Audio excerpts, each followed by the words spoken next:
AP రాజధాని అమరావతికి కనెక్టివిటీని పెంచడంపై ప్రధానంగా దృష్టి సారించింది కూటమి సర్కార్. అమరావతి నుంచి నేషనల్ హైవేలను అనుసంధానం చేసేందుకు ప్రణాళికలు సిద్ధం చేసింది. ఇందులో కీలకమైన విజయవాడ పశ్చిమ బైపాస్ పనులు ముగింపు దశకు వచ్చాయి.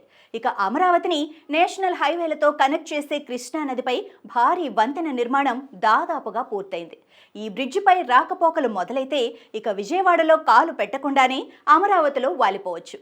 దీంతో బాహుబలి బ్రిడ్జిగా పిలువబోతున్న ఈ భారీ వంతెన ప్రాధాన్యతను సంతరించుకుంది.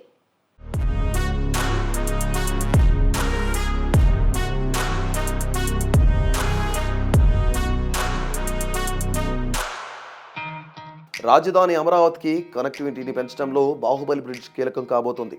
కృష్ణానదిపై నిర్మిస్తున్న ఈ అతిపెద్ద వంతెన చూస్తుంటే కొత్త అనుభూతి కలగక మానదు.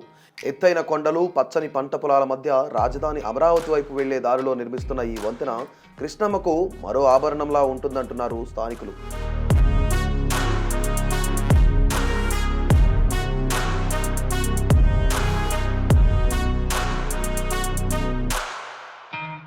$1,546 కోట్లతో గొల్లపూడి నుంచి కాజా టోల్గేట్ వరకు 17.8 కిలోమీటర్ల విజయవాడ పశ్చిమ బైపాస్ మార్గాన్ని National Highway Authority of India నిర్మిస్తోంది.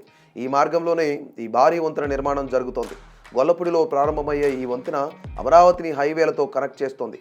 YCP ప్రభుత్వంలో 2021లో ఈ వంతెన నిర్మాణ పనులు చేపట్టగా ఇప్పుడు ముగింపు దశకు వచ్చాయి. ఇప్పటికే గొల్లపూడి సమీపం నుంచి వెంకటపాలెం వరకు 3.1 కిలోమీటర్ల నిర్మాణం పూర్తవగా చిన్నవుటిపల్లి నుంచి వచ్చే బైపాస్తో ఈ బ్రిడ్జిని అనుసంధానం చేశారు.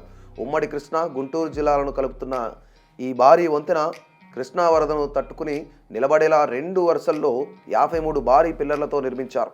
చెన్నై, కోల్కతా నేషనల్ హైవే 16 మీదుగా వెళ్లే వాహనాలు విజయవాడను టచ్ చేయకుండానే ఈ వంతెనపై నుంచి వెళ్ళొచ్చు.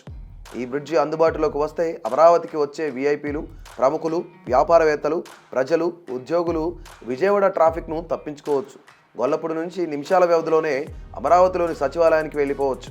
అలాగే గోదావరి జిల్లాలు, ఉత్తరాంధ్ర నుంచి వచ్చేవారు కూడా చిన్నవుటుపల్లి దగ్గర బైపాస్ ఎక్కితే విజయవాడ సిటీలోకి వెళ్లాల్సిన అవసరం లేకుండా తక్కువ సమయంలోనే అమరావతికి చేరుకోవచ్చు. ఏప్రిల్ నెలాఖరుకల్లా ఈ బ్రిడ్జి పనులు పూర్తి చేయాలని భావిస్తున్నారు. చిన్నవుటిపల్లి నుంచి గొల్లపూడి వరకు 5% పనులు మాత్రమే పెండింగ్ ఉన్నాయని చెబుతున్నారు. దీంతో పాటు విజయవాడ పశ్చిమ బైపాస్ను కూడా త్వరితగతిన పూర్తి చేసి నగరంలో ట్రాఫిక్ కష్టాలకు చెక్ పెట్టాలని ప్లాన్ చేస్తున్నారు.